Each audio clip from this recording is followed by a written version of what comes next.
मेरा नाम आंचल है। मैं एक बहुत ही गरीब और पिछड़े परिवार से आती हूँ। मेरे पिताजी एक मामूली मजदूर थे जो सारा दिन मिट्टी और गारे में लथपथ रहते थे। हम 4 बहनें थीं और सबसे छोटा एक भाई था। मैं अपनी बहनों में सबसे बड़ी थी, इसीलिए घर की आधी से ज्यादा जिम्मेदारियां होश संभालते ही मेरे कंधों पर आ गई थी। इंटर तक पढ़ाई करने के बाद मैंने हालात को समझते हुए घर का कामकाज संभाल लिया था।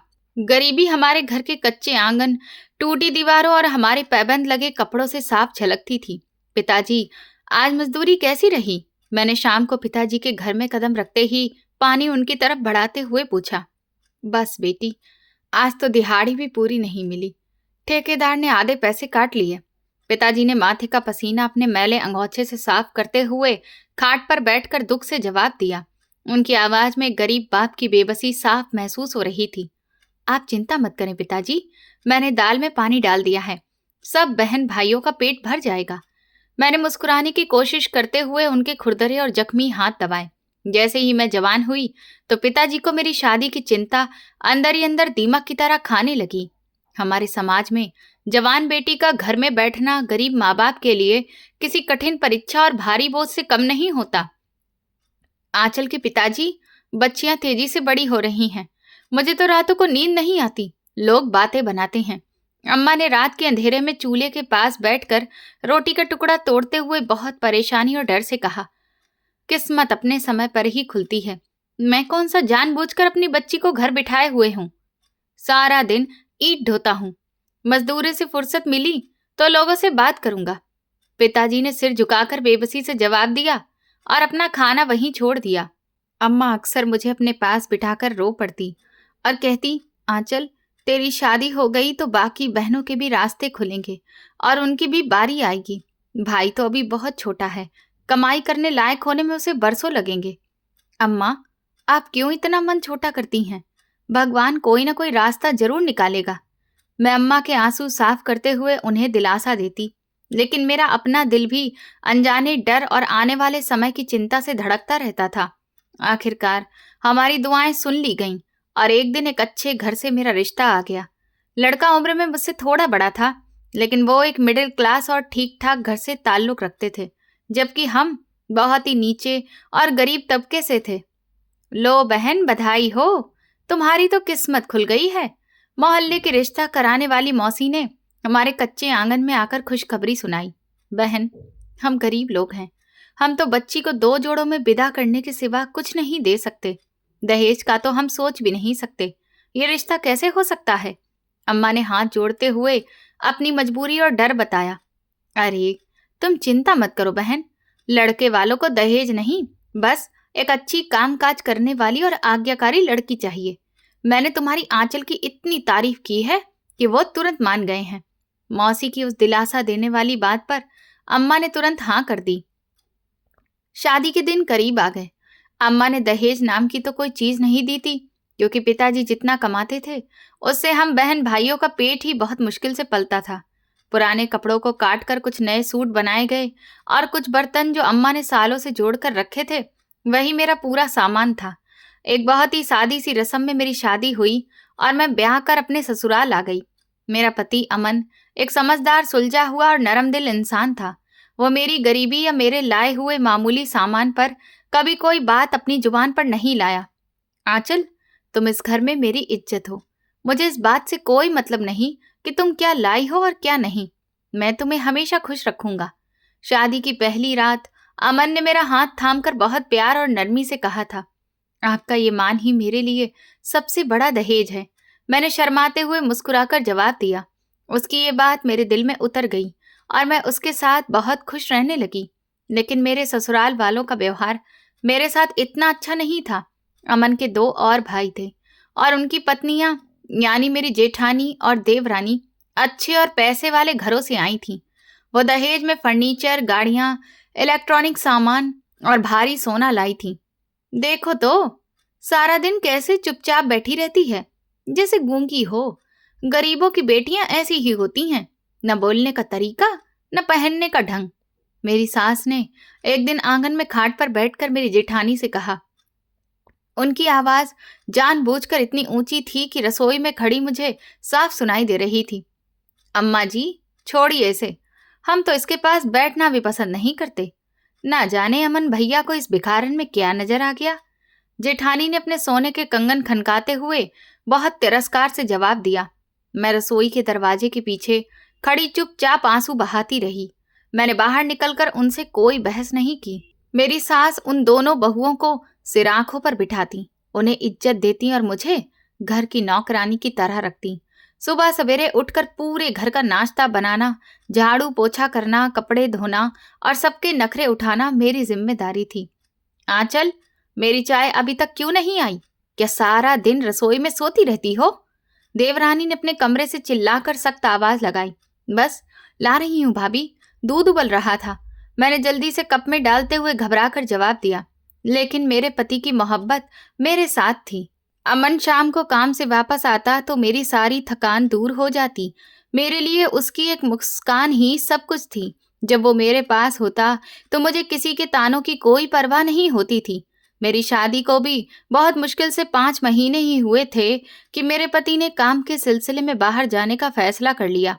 अमन ने एक रात उदासी से मेरा हाथ अपने हाथों में लेकर मुझे अपने फैसले के बारे में बताया। आप मुझे छोड़कर जाएंगे तो मैं यहाँ अकेली कैसे रहूंगी? मुझे उनके तानों की परवाह नहीं। मैं सूखी रोटी खा लूंगी, बस आप मेरे पास रहें। मैंने रोते हुए उसका हाथ मजबूती से पकड़ लिया। हिम्मत करो मेरी जान, ये हमारी बेहतर जिंदगी के लिए बहुत जरूरी है। मैं बहुत जल्द वापस आऊंगा, यही मेरा तुमसे वादा है।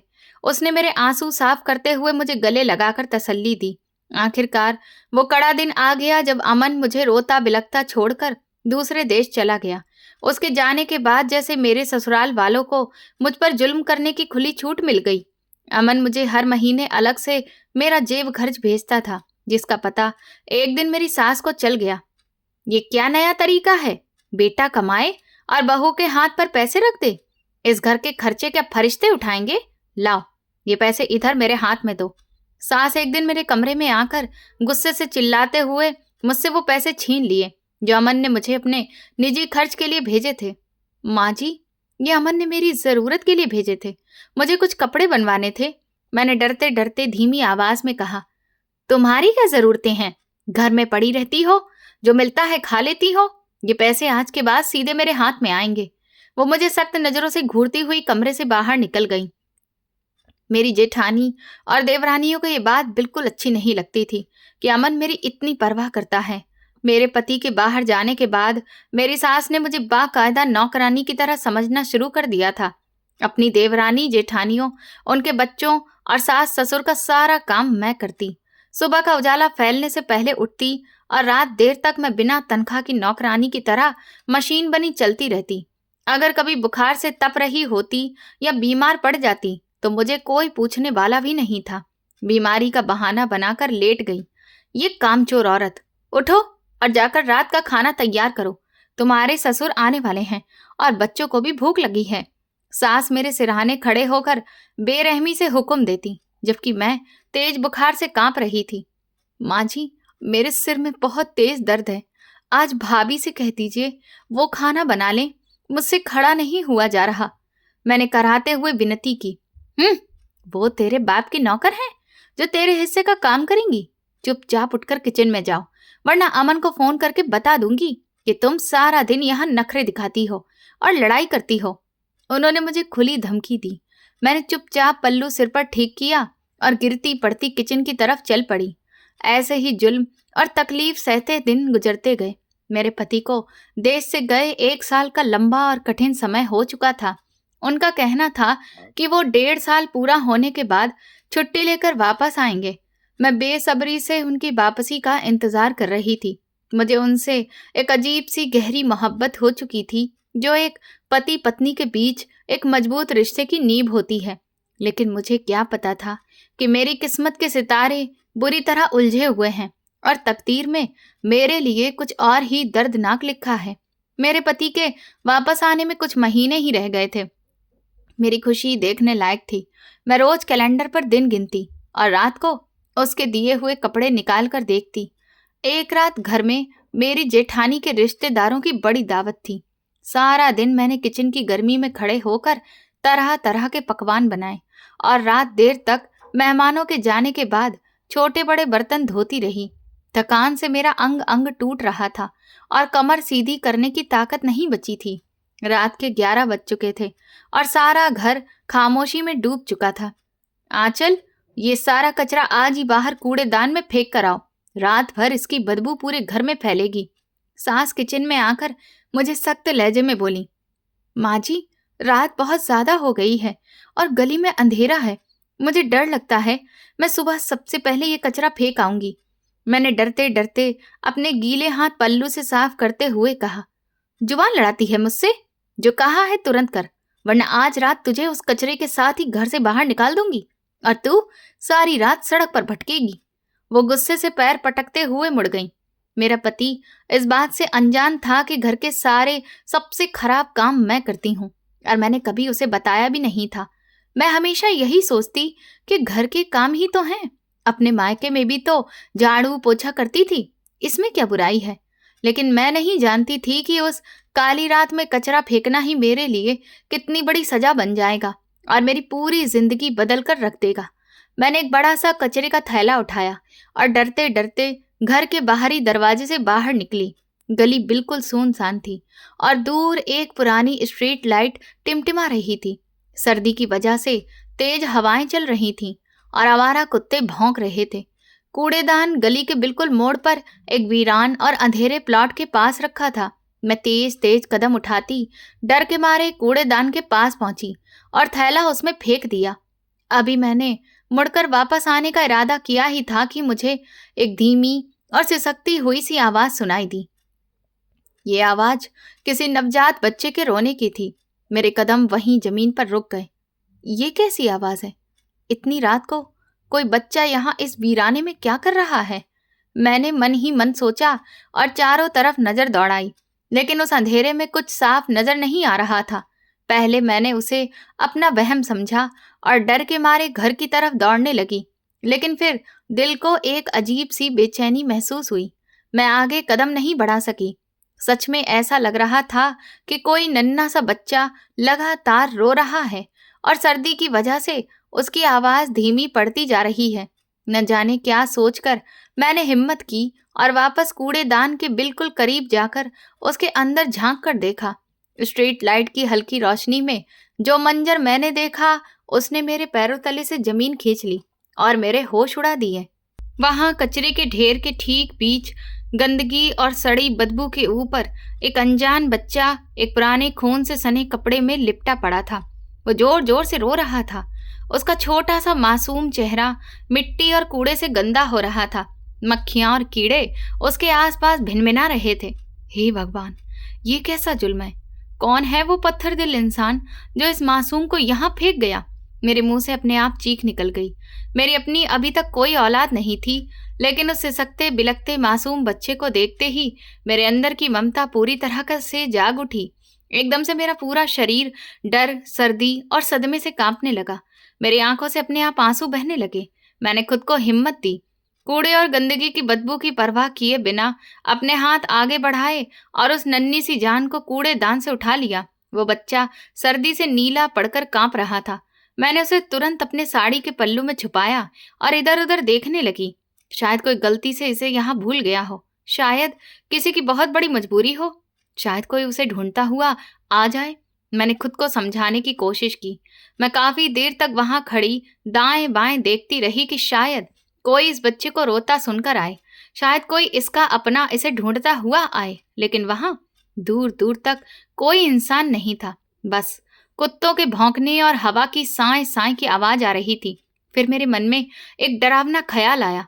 अगर इसका कोई अपना होता, अगर कोई इससे प्यार करता, तो ये कूड़ेदान में जानवरों के भरोसे नहीं पड़ा होता। अगर मैं इसे यहाँ छोड़कर चली गई तो सुबह तक ये कीड़ों और आवारा कुत्तों का शिकार बन जाएगा। मैं ऐसा नहीं होने दूंगी। मैंने रोते हुए उस बच्चे को अपने सीने से लगा लिया, लेकिन फिर एक डरावनी सच्चाई मेरे सामने आकर खड़ी हो गई। अगर मैं इसे घर लेकर गई तो मेरी सास और ससुराल वालों का क्या बर्ताव होगा? मेरा दिमाग उलझन और बहुत डर से भर गया था। लेकिन बच्चे ने जैसे ही मेरे सीने की गर्माहट महसूस की, उसका रोना थोड़ा कम हो गया और उसने अपना छोटा सा हाथ मेरे कपड़े पर रख दिया उस छोटे से बच्चे ने मेरे दिल में ममता का ऐसा तूफान खड़ा कर दिया था जिसे अब रोकना मेरे बस में नहीं था। मैंने खुद को मजबूत किया और मन में एक पक्का फैसला किया, जो होगा देखा जाएगा। उस समय उस मासूम और प्यारे से बच्चे को मैं इन हालात में यहाँ मरने के लिए छोड़कर नहीं जा सकती। चाहे मुझे कुछ भी सुनना पड़े, मार भी खानी पड़े, मैं उसे अपने साथ लेकर जाऊंगी। मैंने बच्चे को मजबूती से अपनी बाहों में छुपाया और तेज कदमों से वापस चल पड़ी। रास्ते में दूर से आते एक दो मोहल्ले वालों को देखकर मैंने उन्हें रोक कर पूछा, भाई साहब जरा सुनिए, यहाँ कोई रोती हुई औरत या कोई आदमी अभी अभी गुजरा है क्या? मैंने डरते हुए पूछा। नहीं बहन, हमने तो किसी को नहीं देखा। तुम इतनी रात को यहाँ क्या कर रही हो? उन्होंने सिर हिलाकर मुझे शक भरी नजरों से देखा। कोई भी उस बच्चे के बारे में कुछ नहीं जानता था। आखिरकार भारी कदमों से चलते हुए मैं उस बच्चे को लेकर अपने ससुराल के दरवाजे पर पहुंच गई। मैं रात के अंधेरे में आंगन का पीला बल्ब एक अजीब सा डर पैदा कर रहा था। ठंडी हवा के तेज झोंके मेरे शरीर से ज्यादा मेरी रूह को कांपने पर मजबूर कर रहे थे। मैं ससुराल के बाहर वाले दरवाजे के बिल्कुल पास खड़ी थी और मेरी सास की गुस्से से भरी आंखें मेरे पल्लू में छुपे उस छोटे और मैले बच्चे को लगातार घूर रही थीं। उनके चेहरे पर पड़ी झुर्रियां गुस्से से तन गई थीं और वो किसी भूखी शेरनी की तरह मेरी तरफ लपकी। ये तेरे हाथों में क्या है आंचल? रात के इस समय तू कचरा फेंकने गई थी या कोई नया काम करने गई थी? मेरी सास ने मेरे बिल्कुल पास आकर बहुत सख्त आवाज में पूछा। उनकी आवाज में भरा गुस्सा साफ महसूस हो रहा था। माँ जी, ये एक मासूम बच्चा है। कोई जालिम इसे गली के मोड़ वाले कूड़ेदान में मरने के लिए फेंक गया था। मुझसे इसका रोना और तड़पना देखा नहीं गया तो मैं इसे उठा लाई। मैंने डरते डरते और बहुत विनती करते हुए जवाब दिया। मेरे हाथ सर्दी और डर से बुरी तरह कांप रहे थे। कमबख्त, ये किसकी नाजायज औलाद उठाकर ले आई हो मेरे साफ सुथरे घर में? क्या तू इस घर को अनाथालय समझती है? सास ने एकदम से चिल्लाते हुए मेरे हाथ से पल्लू खींचने की कोशिश की। उनकी तेज आवाज रात के सन्नाटे में गूंज गई। भगवान के लिए माँ जी, धीरे बोलिए। बच्चा पहले ही सर्दी से कांप रहा है। ये बेगुनाह है। मैं इसे कैसे मरने के लिए वहां छोड़ आती? मैंने बच्चे को अपने सीने से और कसकर लगाते हुए उनसे विनती की। मेरे आंसू मेरे गालों पर बह रहे थे। सास की तेज आवाज और मेरी रोने की आवाज से पूरा घर जाग गया था। आंगन के दाएं तरफ वाले कमरे का दरवाजा जोर से खुला और मेरी जेठानी माथे पर बल डालते हुए बाहर आई। उनके पीछे ही मेरी देवरानी भी नींद से उठकर आंगन में आ गई। क्या मुसीबत है, रात के इस समय सोने भी नहीं देती। ये गरीब घर की लड़कियां क्या कर दिया है इसने अब? अम्मा जी, जेठानी ने अपने पल्लू को कंधे पर ठीक करते हुए चिढ़कर पूछा। देखो जरा, इसके काम कचरा फेंकने के बहाने गई थी और रास्ते से ये गंदगी उठाकर ले आई है। कहती है कूड़ेदान से मिला है। सास ने मेरी तरफ उंगली दिखाते हुए नफरत से जेठानी को बताया। हाय राम अम्मा जी, इस गरीब घर की तो आदत ही शुरू से ठीक नहीं थी। मुझे तो पहले दिन से इस पर शक था। कूड़ेदान से कोई बच्चा कैसे मिल सकता है? मेरी जेठानी ने अपने चेहरे पर शक भरा भाव लाते हुए ताना मारा। भगवान से डरो भाभी, आप मुझ पर इतना बड़ा और गंदा इल्जाम कैसे लगा सकती हैं? मैं तो सिर्फ आप लोगों के कहने पर कूड़ा फेंकने गई थी। आप खुद चलकर देख लीजिए, वहां कूड़े में इसका खून से सना कपड़ा अभी भी पड़ा होगा। मैंने रोते हुए अपनी सच्चाई साबित करने की पूरी कोशिश की। मेरा दिल उनके कड़वे जुमलों से कट रहा था। हाँ तो खून से सना कपड़ा तो होगा ही। ना जाने किसका गुनाह है जो तू हमारे सिर मरने आ गई है। इस गंदगी को अभी के अभी इस घर से बाहर निकाल। देवरानी ने भी अपनी जुबान की कैंची चलाते हुए बेहद नफरत से मुझ पर वार किया। नन्हे बच्चे ने शायद उनकी सख्त आवाजें और ठंड महसूस कर ली थी। उसने मेरे सीने से लगकर जोर जोर से रोना शुरू कर दिया। उसकी धीमी और कमजोर आवाज मेरे दिल में तीरों की तरह उतर रही थी। लेकिन सामने खड़ी तीनों औरतों के चेहरों पर दया का कोई नामो निशान तक नहीं था। इसे मेरे बेटे के घर से दफा करो अभी। मैं मोहल्ले वालों को क्या मुंह दिखाऊंगी कि मेरी बहू रात के अंधेरे में कचरे के ढेर से नाजायज बच्चा उठाकर लाई है। सास ने अपना सिर पीटते हुए हंगामा मचाना शुरू कर दिया। उन्होंने जानबूझकर अपनी आवाज इतनी ऊंची कर दी थी कि मोहल्ले के लोग भी जाग जाएं। उनकी चीख पुकार सुनकर गली के कुछ लोग अपने घरों से बाहर निकल आए। दीवार से लगे घर की छत पर 2-3 औरतें खड़ी होकर हमारे आंगन में झांकने लगीं। मेन गेट पर भी मोहल्ले की 2 बूढ़ी औरतों ने दस्तक देकर दरवाजा खुलवा लिया। अरे बहन जी, क्या हुआ? सब ठीक तो है? रात के इस वक्त इतनी चीख पुकार क्यों मची है? सब ठीक तो है ना? मोहल्ले की एक बूढ़ी औरत कमला देवी ने दरवाजे के अंदर कदम रखते हुए चिंता से पूछा। उनके पीछे कुछ और चेहरे भी सवाल लिए खड़े थे। कौन सी खैरियत कमला देवी? इस बदचलन ने तो आज हमारी नाक कटवा दी है और हमारी खानदानी इज्जत को मिट्टी में मिला दिया है। मेरी बहू का पति अमन को तो इस देश से गए 1 साल से ज्यादा हो चुका है, लेकिन ये बदचलन औरत ना जाने किसका पाप अपने सीने से लगाए फिर रही है। सास ने पूरी गली में मेरी इज्जत को सरेआम मिट्टी में मिलाते हुए मुझ पर वो झूठा इल्जाम लगा दिया जिसका मैं सोच भी नहीं सकती थी। मैं सदमे से पत्थर हो गई। मेरी सांसें तेज तेज चलने लगीं। ये एक ऐसा इल्जाम था जो किसी भी पवित्र औरत को जिंदा दफना देने के लिए काफी था। हाय राम, कैसी बेशरम औरत है। पति परदेश में खून पसीना एक कर रहा है और ये यहाँ मुंह काला करवा रही है। एक पड़ोसन ने मुंह बनाते हुए ताने मारते हुए कहा, हमें तो शक्ल से ही बड़ी चालाक लगती थी। गरीब घर की लड़कियां होती ही ऐसी हैं, पैसे और लालच में कुछ भी कर गुजरती हैं। दूसरी औरत ने बड़ी जेठानी की हाँ में हाँ मिलाते हुए मुझ पर इल्जाम लगाए। माँ जी, आप ये क्या कह रही हैं? आप तो जानती हैं मैं 24 घंटे आपकी नजरों के सामने इस घर में जानवरों की तरह काम करती हूँ। मैं कभी भी घर की दहलीज से बाहर भी नहीं निकली। मैं सच में ये बच्चा कूड़ेदान से उठाकर लाई हूँ। मुझे इसके माँ बाप का कुछ नहीं पता। मुझ पर रहम करें, ऐसा गंदा इल्जाम मत लगाइए। मैंने रोते हुए सास के पैरों में गिरने की कोशिश की और हाथ जोड़कर विनती की, मुझसे दूर रह बदचलन औरत, मुझे छूने की जरूरत नहीं। तू मेरे मासूम बेटे को धोखा दे रही है। तूने उसकी गैर मौजूदगी में ये पाप किया है और अब उसे कूड़ेदान का नाम देकर अपनी गलती छुपाना चाहती है। सास ने बेदर्दी से मुझे ठोकर मारी और पीछे हट गई। देख लो लोगों, हमने तो इसे गरीब समझकर सहारा दिया था, इसके सिर पर छत दी थी और इसे इज्जत दी थी, लेकिन इसने तो हमारी ही पीठ में छुरा घोंप दिया, हमारे खानदान को मुंह दिखाने के लायक नहीं छोड़ा। जेठानी ने मोहल्ले वालों के सामने मगरमच्छ के आंसू बहाते हुए चालाकी से अपनी सफाई पेश की। मेरे लिए हालात सहन करने से बाहर हो चुके थे। हर तरफ से मुझ पर ताने, गालियां और इल्जामों की बारिश हो रही थी। मेरे हाथों में मौजूद बच्चा अब ठंड और भूख से कमजोर होकर सिसकियां ले रहा था। उसकी हालत मुझसे देखी नहीं जा रही थी। एक तरफ मेरी बर्बादी होती इज्जत थी और दूसरी तरफ उस मासूम की जान थी। मोहल्ले वालों, आप सब गवाह हैं ना, मैं इस बदचलन को एक पल भी अपने घर में नहीं रख सकती। ए लड़की, जाकर इस गंदगी को वहीं फेंक कर आ जहां से लाई है, वरना मैं अभी अपने बेटे अमन को फोन करती हूँ और उसे बताती हूँ कि इसकी बीवी ने क्या किया है। सास ने अपना आखिरी फैसला सुनाते हुए उंगली का सख्त इशारा दरवाजे के बाहर अंधेरी गली की तरफ किया। नहीं अम्मा जी, बाहर बहुत तेज ठंड है।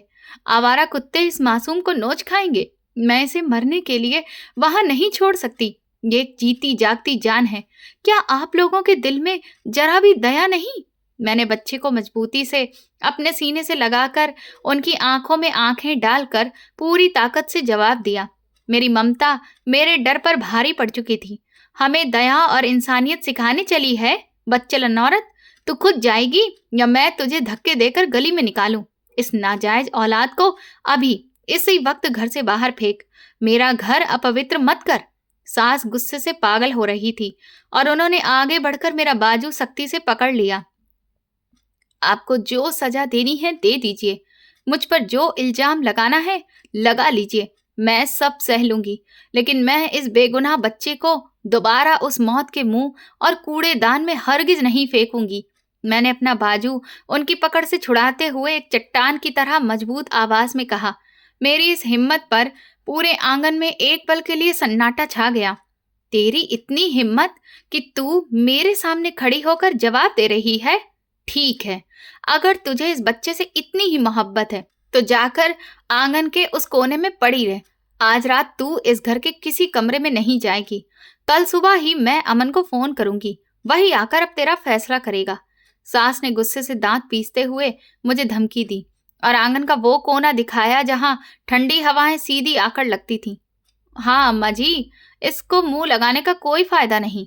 अमन भैया खुद आकर इसका सच देखेंगे तो इसे धक्के देकर निकालेंगे। हम क्यों अपनी नींद खराब करें। जेठानी ने सास का हाथ पकड़ा और मोहल्ले वालों को दरवाजा बंद करने का इशारा करते हुए अपने कमरे की तरफ ले गईं। मोहल्ले की औरतें भी आपस में बातें करती और ताने मारती हुई एक एक करके दरवाजे से बाहर निकल गईं। देवरानी ने आगे बढ़कर मेन गेट को जोर से बंद किया और अंदर से कुंडी लगा दी। थोड़ी ही देर में पूरे घर की लाइटें बुझा दी गईं और आंगन में घुप अंधेरा छा गया। मैं उस कड़कड़ाती ठंड में खुले आसमान के नीचे आंगन के एक अंधेरे कोने में उस कांपते हुए बच्चे को अपने पल्लू में छुपाए अकेली खड़ी थी। मेरे चारों तरफ दीवारें थीं, लेकिन मैं खुद को एक बेरहम और सुनसान दुनिया के बीचों बीच महसूस कर रही थी। रात का अंधेरा और तेज ठंड ने मेरे शरीर को पत्थर बना दिया था, लेकिन मेरे सीने से लगे इस नन्हे से बच्चे की गर्माहट मुझे जिंदा रखे हुए थी। मैंने अपने जमे हुए शरीर को हिलाया और फैसला किया कि मैं ज्यादा देर उस आंगन में बेइज्जत होकर नहीं खड़ी रहूंगी। मैंने बच्चे को सीने से लगाया और सीधे अपने कमरे की तरफ चल पड़ी। मेरी सास पूजा करके बरामदे में आ चुकी थीं और मुझे कमरे की तरफ जाता देखकर उनकी आंखों में फिर से गुस्सा भर गया। तेरी इतनी हिम्मत कि तू मेरे हुक्म के खिलाफ इसी घर के अंदर कदम रखे। इस गंदगी को लेकर बाहर निकल जा, वरना मैं तेरी टांगे तोड़ दूंगी। सास ने गुस्से से चिल्लाते हुए मेरा रास्ता रोकने की कोशिश की। उनका चेहरा गुस्से से लाल हो रहा था। माँ जी, ये बच्चा मेरे साथ रहेगा। आप मुझे मार लीजिए या गालियां दे लीजिए, मैं इसे इस हाल में नहीं छोड़ सकती। ये मेरा आखिरी फैसला है। मैंने उनकी आंखों में आंखें डालकर मजबूती से जवाब दिया और उनके पास से निकलकर अपने कमरे में चली गई। उनके इल्जाम, गालियां और मोहल्ले वालों की बातें अब मुझ पर असर नहीं कर रही थी। मेरी आत्मा उनकी बातों से छलनी हो चुकी थी, लेकिन मेरे अंदर की ममता हर डर पर भारी पड़ रही थी। मैंने कमरे का दरवाजा अंदर से बंद किया और सबसे पहले उस बच्चे को बिस्तर पर लिटाया। वो भूख और सर्दी से बिल्कुल निडाल हो चुका था। मैंने जल्दी से पानी गर्म किया, एक साफ तौलिया लिया और उस मासूम जान को नहलाकर साफ सुथरा किया। उसके शरीर से कचरे की बदबू और मिट्टी साफ होने के बाद वो एक बहुत ही खूबसूरत और प्यारा बच्चा लग रहा था। तुम्हें किसी ने नहीं अपनाया तो क्या हुआ? आज से मैं तुम्हारी माँ हूँ। मैंने उसे अपने पुराने सूट से काटकर बनाए गए साफ कपड़े पहनाए और उसे अपने सीने से लगा लिया। मेरी आंखों से आंसू टूटकर उसके माथे पर गिर गए। उस बच्चे ने मेरी तरफ देखकर एक मासूम सी मुस्कुराहट दी, जिसने मेरी सारी रात की थकान और दुख को एक पल में मिटा दिया। मैंने हर हाल में उस बच्चे को अपनाने का फैसला कर लिया था। मैं किसी भी हालत में उसे कूड़ेदान में दोबारा वापस फेंक कर नहीं आने वाली थी। यही सोचते हुए मैंने उसे ठीक से संभालना शुरू कर दिया। मैंने किचन में जाकर दूध गर्म किया और छुपकर उसे पिलाया, लेकिन दूसरी तरफ मेरी सास और जेठानियां उस आग को और ज्यादा भड़काने में लगी हुई थी। सुबह का सूरज निकलते ही सास ने अपने कमरे में जाकर अमन को फोन मिला दिया था। उनकी चालाकी और झूठ ने मेरी हंसती खेलती जिंदगी को तबाह करने की पूरी तैयारी कर ली थी। अमन बेटा, जल्दी वापस आ जा। तेरी बीबी ने तो हमारी नाक कटवा दी है। मोहल्ले में किसी को मुंह दिखाने के काबिल नहीं छोड़ा हमें। माँ जी ने फोन पर रोते हुए और झूठे आंसू बहाते हुए अमन से कहा। क्या कह रही हो माँ जी? आप रो क्यों रही हैं? आंचल को क्या हुआ है? सब ठीक तो है? अमन की आवाज में बहुत घबराहट और परेशानी थी। कौन सा ठीक बेटा, हम तो लुट गए, बर्बाद हो गए। तू परदेश में खून पसीना एक कर रहा है और यहाँ तेरी बीवी रात के अंधेरे में कचरे के ढेर से एक नाजायज बच्चा उठा लाई है। कहती है मेरा है, मैं इसे पालूंगी। माँ जी ने जहर उगलते हुए ऐसा झूठ बोला जिसने परदेश में बैठे मेरे पति के होश उड़ा दिए। ये आप क्या कह रही हैं माँ जी? आंचल ऐसा कुछ नहीं कर सकती। मुझे उस पर पूरा भरोसा है। वो एक साफ चरित्र वाली औरत है। अमन ने मेरी तरफदारी करते हुए अपनी माँ को झुठलाने की कोशिश की। अरे बेवकूफ लड़के, पूरा मोहल्ला गवाह है। वो तो रातों को घर से गायब रहती थी। हमने तुझे इसलिए नहीं बताया कि तू परेशान ना हो। अब तो उसने सारी हदें पार कर दी हैं। तू फौरन वापस आ और अपनी आंखों से अपनी इज्जत को मिट्टी में मिलते देख। माँ जी ने अपना आखिरी वार किया और फोन काट दिया। ये बात मेरे पति तक इस कदर भयानक और गंदे अंदाज में पहुंची थी कि उसके दिमाग ने सोचने समझने की ताकत खो दी। वो गुस्से, सदमे और इज्जत के गुस्से में जलता हुआ फौरन वापस आ गया। मुझे उसके आने का बिल्कुल पता नहीं था। कुछ दिनों बाद दोपहर के वक्त मैं कमरे में बैठी बच्चे को सुला रही थी, जब घर का मुख्य दरवाजा इतनी जोर से खुला कि उसकी आवाज से पूरा आंगन गूंज उठा। मैं घबराकर बाहर निकली तो सामने अमन को खड़ा पाया। उसकी आंखें गुस्से से लाल थीं, चेहरे पर हवाइयां उड़ रही थीं और उसका सीना तेजी से चल रहा था। मेरी सास और जेठानियां आंगन में खड़ी जीत वाली मुस्कान के साथ मुझे देख रही थी। अमन, आप आ गए। आपको अंदाजा नहीं मुझे आपकी कितनी जरूरत थी। देखिए, इन लोगों ने मुझ पर कैसे कैसे गंदे इल्जाम लगाए हैं। मैं खुशी और उम्मीद से रोती हुई उसकी तरफ बढ़ी। मुझे लगा था कि मेरा सहारा आ गया है, वो उन सबको चुप करवा देगा। लेकिन अमन ने आगे बढ़कर पूरी ताकत से मेरा बाजू पकड़ लिया। उसकी पकड़ इतनी सख्त थी कि मुझे लगा कि मेरी हड्डियां टूट जाएंगी। अपनी बकवास बंद रखो आंचल। तुमने मेरे मुंह पर कालिक पोत दी। मैंने तुम पर अंधा भरोसा किया, तुमसे प्यार किया, तुम्हारे लिए परदेश की धूल फांकी, लेकिन तुम तो खराब चरित्र वाली निकली। अमन ने मुझ पर चिल्लाते हुए मुझे जोर से झंझोड़ दिया। उसके मुंह से निकले शब्दों ने मेरे पैरों तले से जमीन खींच ली। भगवान के लिए अमन, मेरी बात तो सुनो। आप इनकी बातों में आ रहे हैं? मैं आपकी आंचल हूं। ये बच्चा मुझे कूड़ेदान में मिला था, मुझे इस पर दया आ गई थी। बस, मेरा इससे कोई रिश्ता नहीं। मैंने गिड़गिड़ाते हुए हाथ जोड़कर उससे सच्चाई बताने की कोशिश की। कौन सा कूड़ेदान? क्या कूड़ेदान से बच्चे मिलते हैं? तुमने मेरी गैर मौजूदगी का फायदा उठाया और अब मासूम बन रही हो। मैंने अपनी माँ की बातों पर यकीन नहीं किया था, लेकिन आज अपनी आंखों से तुम्हें इस गंदगी को सीने से लगाए देख लिया है।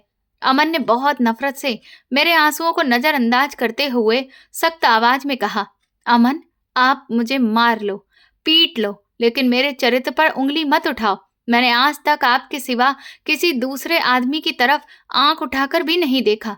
ये एक मासूम जान है, मैं इसे कैसे मरने देती? मैंने रोते हुए उसके पैरों में गिरने की कोशिश की।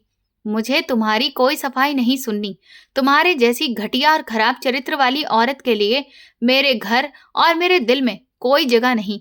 अभी इसी वक्त मेरे घर से निकल जाओ।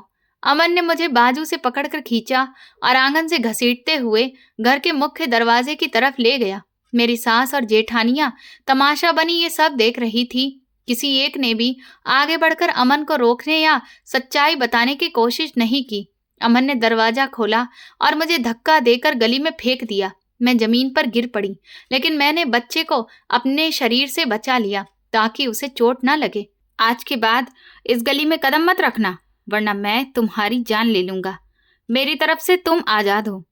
अमन ने ये आखिरी शब्द कहे और मेरे मुंह पर दरवाजा जोर से बंद कर दिया। दरवाजे की उस जोरदार आवाज ने मेरे अंदर की बची हुई उम्मीद भी तोड़ दी थी।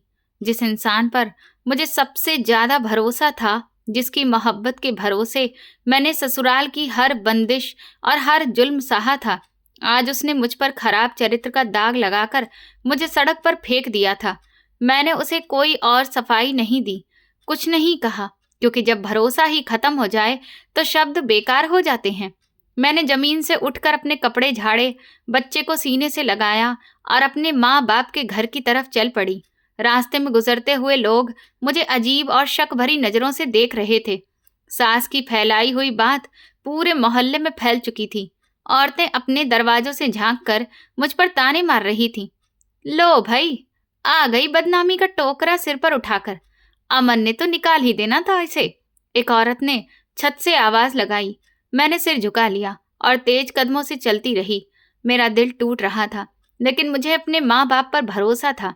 मुझे यकीन था कि मेरी अम्मा और पापा मुझे सीने से लगा लेंगे, वो मेरी सच्चाई को समझेंगे। लंबे पैदल सफर के बाद मैं अपने मोहल्ले में पहुंची और अपने घर के पुराने और कच्चे दरवाजे पर दस्तक दी। थोड़ी देर बाद अम्मा ने दरवाजा खोला। उनकी आंखें सूजी हुई थीं और चेहरा डर और शर्म से पीला पड़ रहा था। वो मुझे और मेरी गोद में मौजूद बच्चे को देखकर पीछे हट गईं। अम्मा, अमन ने मुझे घर से निकाल दिया। अम्मा, उसने मुझ पर बहुत गंदा इल्जाम लगाया है। आप पापा को भेजो, अमन को समझाएं। मैं रोते हुए अंदर जाने लगी। लेकिन ये बात मुझसे पहले अम्मा तक पहुंच चुकी थी। बुरी खबर बहुत तेजी से फैलती है। माँ ने मेरे सामने हाथ जोड़ दिए और मेरे कदम वहीं रुक गए। उनके उस व्यवहार ने मुझे पत्थर बना दिया।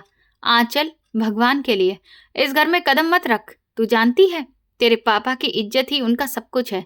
मोहल्ले वाले तरह तरह की बातें कर रहे हैं। ये खबर जंगल की आग की तरह पूरे इलाके में फैल चुकी है कि तू किसी का नाजायज बच्चा उठा लाई है। माँ ने रोते हुए मिन्नत करते हुए मुझे दहलीज पर ही रोक दिया। अम्मा, आप भी लोगों की बातों में आ गईं। मैं आपकी बेटी हूँ अम्मा। आपने मेरी परवरिश की है। क्या मैं ऐसा कोई गुनाह कर सकती हूँ? ये बच्चा मुझे सच में कूड़ेदान से मिला था। मैंने बहुत दुख में अपना सिर पीट लिया। मेरा पूरा अस्तित्व टूटकर बिखर रहा था। मैं सब जानती हूँ मेरी बच्ची। मुझे तेरी पवित्रता पर कोई शक नहीं, लेकिन ये जालिम दुनिया नहीं मानती। देख, मेरी दूसरी बेटियों की शादी नहीं होंगी। लोग ताने देंगे कि उनकी बड़ी बहन बदकिरदार थी। कोई उनसे रिश्ता नहीं जोड़ेगा। तेरे पापा ये सदमा बर्दाश्त नहीं कर पाएंगे। माँ की मजबूरी और बेबसी उनके एक एक लफ्ज से टपक रही थी। तो माँ, मैं कहाँ जाऊं? ये मेरा घर है। क्या आप भी मुझे सड़क पर छोड़ देंगी? मैंने जोर जोर से रोते हुए पूछा। जा, इस बच्चे को जहां से लिया वहीं छोड़ा और हाथ जोड़कर अपने ससुराल वापस चली जा। उनसे माफी मांग ले। शायद अमन का दिल नरम पड़ जाए और वो तुझे रख ले। माँ ने ऐसा मशवरा दिया जिसने मेरी रूह तक को हिलाकर रख दिया। मुझे दुख हो रहा था इस बात का कि इस दुनिया में कितनी खुदगर्जी फैल चुकी है। एक मासूम जान को दोबारा मौत के मुंह में, उस कूड़े के ढेर में फेंकने की बात कर रहे हैं। क्या समाज का डर और अपनी बेटियों की शादी की फिक्र एक इंसानी जान से ज्यादा जरूरी हो गई थी? मेरी माँ जो ममता की मूरत थी, आज दुनिया के डर से एक बेगुनाह बच्चे की मौत का रास्ता बता रही थी। नहीं माँ, मैं ऐसा कभी नहीं करूंगी। मैं किसी भी हालत में इस बच्चे को दोबारा उस गंदगी में नहीं फेंकूंगी। अगर आप लोगों के लिए मेरी जगह इस घर में नहीं है तो ठीक है, मैं चली जाती हूँ। मैंने आंसू साफ किए और एक आखिरी नजर अपने उस घर पर डाली जहां मैं पली बड़ी थी। आंचल, मेरी बात सुन। जिद मत कर, बर्बाद हो जाएगी तू। माँ ने पीछे से पुकारा। मैंने मुड़कर जवाब नहीं दिया। मैंने वो दहलीज हमेशा के लिए छोड़ दी थी। मुझे उस दिन एहसास हुआ कि दुनिया के तमाम रिश्ते, खून के नाते और प्यार के दावे सिर्फ तब तक सच्चे होते हैं जब तक उन पर दुनिया वालों की बातों का साया नहीं पड़ता। सास का जुल्म, पति की बेरुखी और माँ बाप की खुदगर्जी ने मुझे अंदर से एक पत्थर बना दिया था। मैं बच्चे को सीने से लगाए उन गलियों से निकलकर एक अनजाने और वीरान मंदिर की तरफ चल पड़ी, जहां कोई मुझे जानने वाला नहीं था, जहां मुझ पर कोई उंगली उठाने वाला नहीं था। शहर की तानों भरी हवाओं और अपने ही रिश्तों की बेरुखी से दूर मैं एक अनजाने और सुनसान रास्ते पर चलती जा रही थी। सूरज ढल चुका था और मेरे कदम थकान से रुकने लगे थे। लंबा रास्ता तय करने के बाद एक सुनसान इलाके में मुझे मिट्टी और गारे से बनी एक छोटी सी लावारिस झोपड़ी नजर आई, जिसकी छत पर सूखी घास और टूटी हुई लकड़ियां पड़ी थीं। मैंने ठान लिया था कि अब मैं जिंदगी में किसी रिश्ते का सहारा नहीं लूंगी। ये दुनिया सिर्फ मतलब और स्वार्थ का दूसरा नाम है। मैंने उस झोपड़ी का टूटा हुआ दरवाजा खोला और अंदर चली गई। अंदर गुप्त अंधेरा और मिट्टी की बदबू थी। मैंने उस बच्चे को अपने सीने पर रखकर उस कच्ची और ठंडी जमीन पर लेटने की कोशिश की। वो बच्चा जो थोड़ी देर पहले भूख और सर्दी से बिलक बिलक कर रो रहा था, मेरे सीने पर लेटते ही जैसे उसे सुकून मिल गया और वो सो गया। उसकी बंद आंखों और शांत चेहरे को देखकर ऐसा लग रहा था जैसे इसे दुनिया की सबसे सुरक्षित जगह और माँ का प्यार मिल गया हो।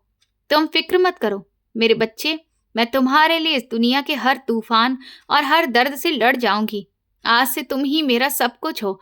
मैंने उसके नन्हे माथे को चूमते हुए एक मजबूत इरादा किया। मेरी आंखों से गिरते गर्म आंसू उसके गाल पर गिरे, लेकिन वो बेखबर सोता रहा। अगले ही दिन से मैंने उस बच्चे के लिए कमाना शुरू कर दिया। उसे सुबह सवेरे ही पुराने कपड़े से अपनी कमर के साथ बांधती और पास की बस्ती में जाकर घर घर झाड़ू पोछा और बर्तन धोने का मेहनत वाला काम करती। लोगों की डांट सुनती, खुद थोड़ा बहुत खाती, लेकिन उस मासूम की परवरिश में कोई कमी नहीं छोड़ती। दिन, महीने और साल गुजरते गए। मैंने अपना खून पसीना एक करके उसे पाल पोस कर बड़ा किया। उसका नाम मैंने आलोक रखा। मैंने उसकी पढ़ाई पर कोई समझौता नहीं किया। अपनी हर ख्वाहिश, अपनी जवानी और हर जरूरत को कुर्बान कर दिया ताकि आलोक को किताबें और यूनिफॉर्म ला सकूं। माँ, आप मेरे लिए इतनी मेहनत क्यों करती हैं? मैं अब बड़ा हो गया हूँ। मैं पढ़ाई के साथ साथ मजदूरी भी करूंगा। मुझसे आपके ये जख्मी हाथ नहीं देखे जाते। आलोक ने एक दिन मेरे खुरदरे और फटे हुए हाथों को पकड़ते हुए नम आंखों से कहा। उसकी आवाज में मेरे लिए बहुत दर्द था। नहीं मेरे बच्चे, तुम्हारा काम सिर्फ पढ़ना और एक काबिल इंसान बनना है। मेरी मेहनत का फल तुम्हारी कामयाबी है। जिस दिन तुम कुछ बन जाओगे, मेरी सारी थकान उतर जाएगी। मैंने उसके माथे को प्यार से चूमते हुए मुस्कुराकर जवाब दिया। वक्त के साथ साथ कुछ रिश्ते सिर्फ एहसास के होते हैं, लेकिन जब वो अपने बन जाते हैं तो उनसे इतना अपनापन हो जाता है कि महसूस ही नहीं होता कि वो सिर्फ एहसास के रिश्ते हैं। मुझे भी वो बच्चा आलोक, जिसके माँ बाप का कुछ पता नहीं था, उसे माँ और बाप बनकर पाला और उससे अपनी सगी औलाद से भी 1000 गुना ज्यादा प्यार हो गया। मुझे कभी लगता ही नहीं था कि वो मेरी सगी औलाद नहीं है। मुझे ऐसा लगता था जैसे मेरे ही शरीर से उसने जन्म लिया हो। मेरा आलोक भी पढ़ने में बहुत होशियार था और उसने मेरी मेहनत का सिला एक बेहतरीन डॉक्टर बनकर दिया। मेरा बेटा अब एक बहुत बड़ा डॉक्टर बन चुका था और अब मैं अपने बेटे के साथ किसी टूटी फूटी झोपड़ी में नहीं, बल्कि एक आलीशान बंगले में रहती थी। जिस दिन मैंने अपने बेटे को कूड़ेदान से उठाया था, उसी दिन की तारीख को मैंने उसका जन्मदिन मान लिया था और आज मेरे बेटे का जन्मदिन था। इसीलिए मैं उसका फेवरेट हलवा बनाकर हॉस्पिटल लेकर गई। मैं जैसे ही आलोक के कैबिन में पहुंची, वो मुझे देखकर खुशी से उछल पड़ा और तुरंत आकर मेरे पैर छूकर आशीर्वाद लिया। मैंने उसे जैसे ही उसका फेवरेट हलवा दिखाया तो वो चहकने लगा। माँ, सच कहता हूँ, ये मेरे बर्थडे का सबसे बेस्ट गिफ्ट है। मैंने तुरंत उसे अपने हाथों से वो हलवा खिलाया। अभी मैं उसे खिला ही रही थी कि तभी बाहर से कुछ जोर जोर से शोर की आवाजें आने लगीं। आलोक बोला, माँ, आप यहाँ आराम से बैठिए, मैं अभी बाहर जाकर देखता हूँ कि क्या हो रहा है, फिर मैं वापस आ जाऊंगा। वो बाहर चला गया तो मैं भी कैबिन की खिड़की के पास खड़े होकर बाहर का नजारा देखने लगी। सामने एक फटेहाल हालत का आदमी किसी डॉक्टर से बहस कर रहा था। वो बार बार गुस्सा भी करता और उस डॉक्टर के पैर भी पकड़ने लगता। और स्ट्रेचर पर एक बूढ़ी औरत लेटी हुई थी, जिसने बड़ी ही मैली सी साड़ी पहन रखी थी और शायद बहुत बीमार थी, लेकिन वो भी बार बार हाथ जोड़ रही थी। मैं अभी ये सब समझ नहीं पा रही थी कि तभी मेरा बेटा भी वहां पहुंच गया और उन लोगों से बात करने लगा। वो आदमी मेरे बेटे को बताने लगा कि उसे क्या प्रॉब्लम है। तभी मेरी गहरी नजर उस आदमी के चेहरे पर पड़ी और मेरे होश उड़ गए, क्योंकि वो आदमी और कोई नहीं बल्कि मेरा पति अमन था। फिर मैंने अगली नजर स्ट्रेचर पर पड़ी हुई उस बूढ़ी औरत पर डाली, जिसे मैंने ध्यान से देखा तो वो भी और कोई नहीं बल्कि मेरी सास थी। ये देखकर अचानक से मेरा अतीत मेरी आंखों के सामने घूम गया और मेरे अंदर दुख और गुस्सा सब कुछ एक साथ उमड़ने लगा। इससे पहले कि मैं और कुछ सोचती समझती, मैंने देखा कि मेरा बेटा उन दोनों को लेकर एक वार्ड में जा रहा था। मैं तुरंत ही पीछे पीछे भागी।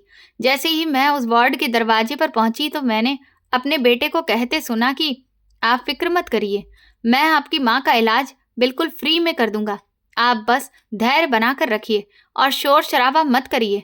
वो आदमी बार बार रो रो कर कह रहा था कि आप बहुत दयालु हैं डॉक्टर साहब, वरना मुझ गरीब को तो हर जगह से हर डॉक्टर ने धक्का मार दिया। वो डॉक्टर भी पैसे ना होने की वजह से हमें यहाँ से निकाल ही रहा था। आपका बहुत बड़ा एहसान होगा अगर आप मेरी मरती हुई माँ को बचा रहे हैं।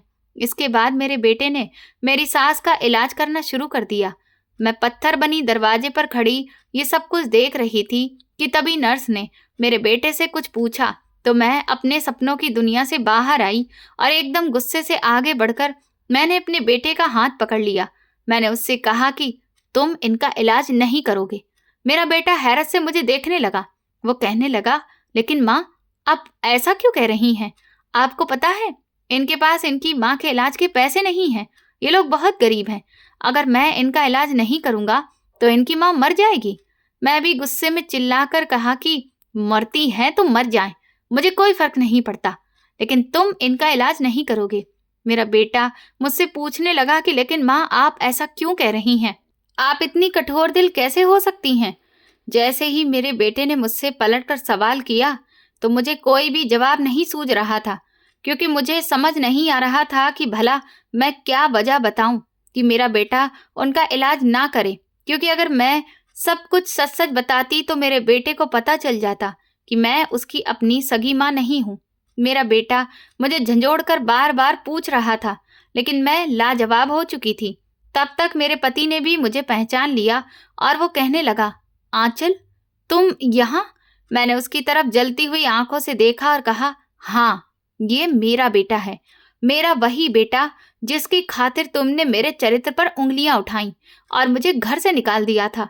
उस वक्त तो तुम मेरे बेटे की जिंदगी के पीछे पड़े हुए थे और आज इसी बेटे से अपनी माँ की जिंदगी की भीख मांग रहे हो।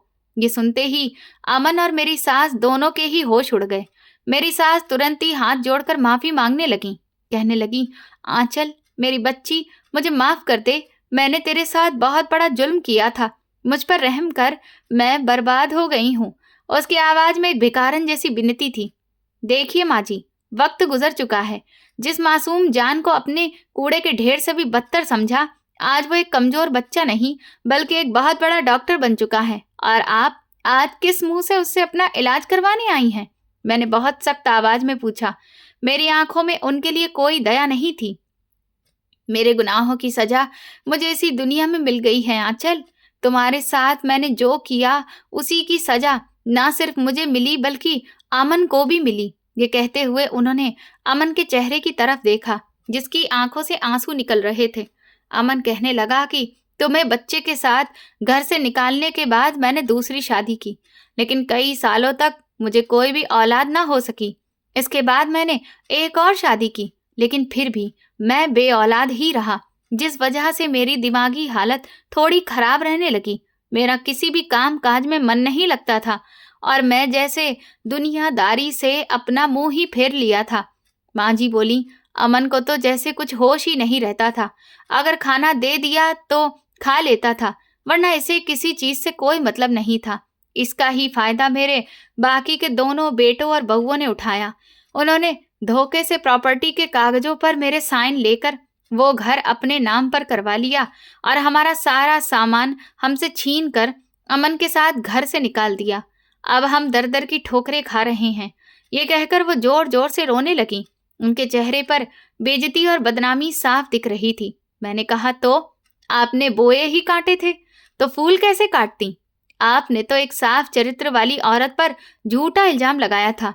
मैंने अपना गुस्सा रोकते हुए नफरत से कहा, मेरा बेटा बार बार पूछ रहा था कि माँ, ये लोग कौन हैं और ये किसकी बात कर रहे हैं और आपके चरित्र पर कैसा इल्जाम लगा था। इससे पहले कि मैं उसे कोई जवाब देती, तभी मेरी सास कहने लगी, आंचल, आज मैं अमन के सामने ही एक बहुत बड़े गुनाह का पर्दाफाश करने जा रही हूँ और अपने सीने से एक भारी बोझ उतारना चाहती हूँ। दरअसल सच ये है कि आलोक कचरे का बच्चा नहीं है, वो मेरा ही खून है। सास के उस अचानक सच बता देने से मैं, अमन और आलोक के पूरे पैरों तले से जमीन खिसक गई। पूरे वार्ड में जैसे मौत जैसा सन्नाटा छा गया। क्या मतलब है आपका? साफ साफ बताइए, ये क्या नई कहानी है?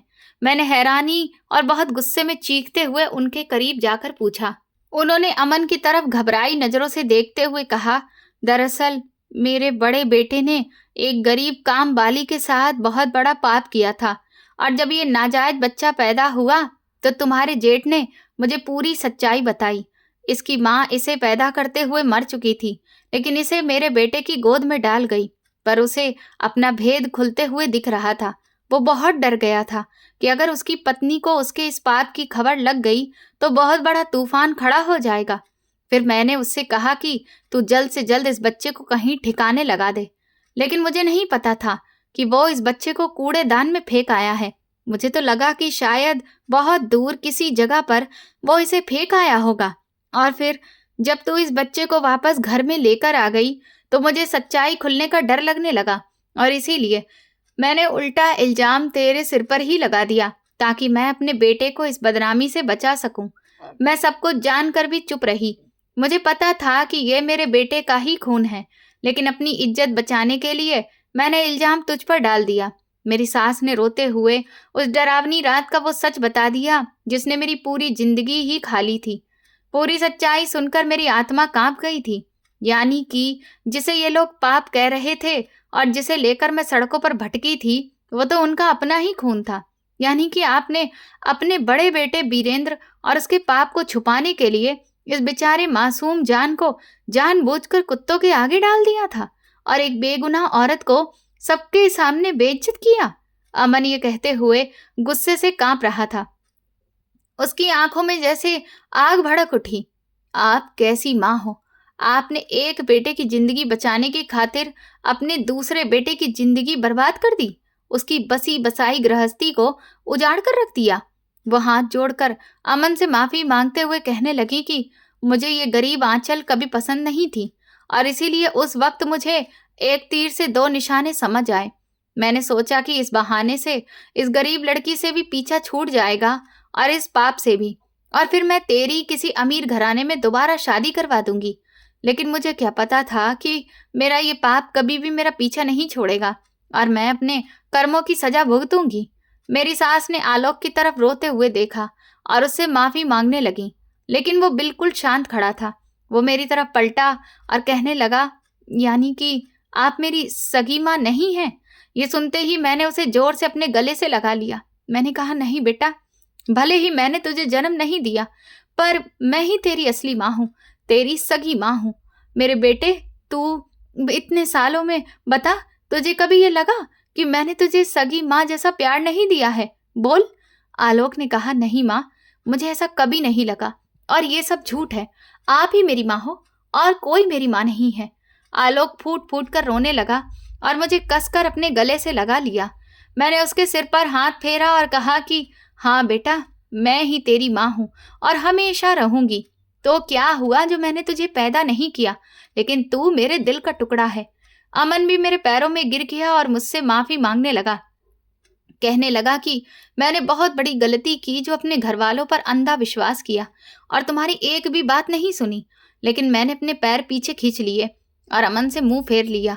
आलोक आगे बढ़ा और कहने लगा, माँ, इन्होंने जो किया उसकी सजा ये लोग भुगत रहे हैं, लेकिन हम इनके जैसे नहीं हैं। आपने मेरी परवरिश में नफरत नहीं बल्कि प्यार और माफ करना सिखाया है। इसीलिए मैं चाहूंगा कि आप भी इन लोगों को माफ कर दीजिए। ये सुनते ही मेरी सास और अमन फूट फूट कर रोने लगे कि जिस बच्चे को उन्होंने मरने के लिए छोड़ दिया था, वही बच्चा आज उनके लिए किसी फरिश्ते से कम नहीं था। इसके बाद आलोक ने मेरी सास का बहुत अच्छे से इलाज किया और कुछ ही हफ्तों में वो पूरी तरह से स्वस्थ हो गई। फिर वो उन्हें हमारे बंगले पर ले आया। अंदर आते ही उसने नौकरों से कहा कि गेस्ट रूम तैयार किया जाए और इन लोगों के खाने पीने का इंतजाम भी किया जाए। जो लोग एक दिन मुझे और मेरे बेटे को धक्के मारकर घर से निकाल रहे थे, आज वही मेरे बेटे के घर में आसरा लेने के लिए खड़े थे। मेरे बच्चे की शान और शौकत और उसका मेरे लिए इज्जत और प्यार देखकर उनकी आंखें फटी की फटी रह गई थीं। मेरे बेटे ने उन सबको माफ कर दिया, हालांकि वो उन्हें बर्बाद करने की ताकत रखता था। आज अमन और मेरी सास हमारे ही बंगले पर रहते हैं। मेरे बेटे ने तो उन्हें माफ कर दिया है, लेकिन मैं उन्हें माफ करने के बावजूद भी अब पहले की तरह उनके साथ अपना व्यवहार कभी नहीं रख पाऊंगी। इंसान को लगता है कि वो जो भी कर रहा है उसकी भनक किसी को भी नहीं पड़ेगी, जबकि वो ये भूल जाता है कि ऊपर वाला उसे हर वक्त हर जगह देख रहा है और जब कर्मों का चक्र पूरा होता है तो हमारे कर्मों का फल हमें जरूर मिलता है, जिससे हम कभी नहीं बच सकते। जब इंसान का वक्त अच्छा हो और वह ताकत से भरपूर हो तो उसे कभी भी किसी लाचार पर जुल्म नहीं करना चाहिए, क्योंकि वक्त जरूर बदलता है और जो आज कमजोर है वही कल को ताकतवर हो सकता है, और जो आज आप पर निर्भर है कल आप भी उसके ऊपर निर्भर हो सकते हैं। दोस्तों, अगर आपको हमारी ये कहानी पसंद आई हो तो प्लीज कमेंट करके जरूर बताएं कि आपको कहानी कैसी लगी है और आप किस शहर से ये कहानी सुन रहे हैं। आपकी एक एक कमेंट मुझे आगे और अच्छी कहानियां लाने की हिम्मत देता है। इस वीडियो को लाइक जरूर करें, हाइप भी दें और चैनल को सब्सक्राइब करना बिल्कुल ना भूलें। अगर आपको मेरी मेहनत पसंद आई हो तो मुझे स्टार देकर अपना प्यार और सपोर्ट जरूर दिखाएं, ताकि मैं आपके लिए ऐसी ही शानदार कहानियां लाती रहूं। इस कहानी के सभी पात्र, घटनाएं और स्थान पूरी तरह से काल्पनिक हैं, इसका किसी भी व्यक्ति, स्थान या घटना से कोई संबंध नहीं है। इस कहानी का उद्देश्य केवल मनोरंजन करना है, किसी की भावनाओं को ठेस पहुंचाना नहीं। यदि किसी भी पात्र या घटना की समानता किसी वास्तविक व्यक्ति या घटना से होती है तो उसे केवल एक संयोग माना जाए। धन्यवाद।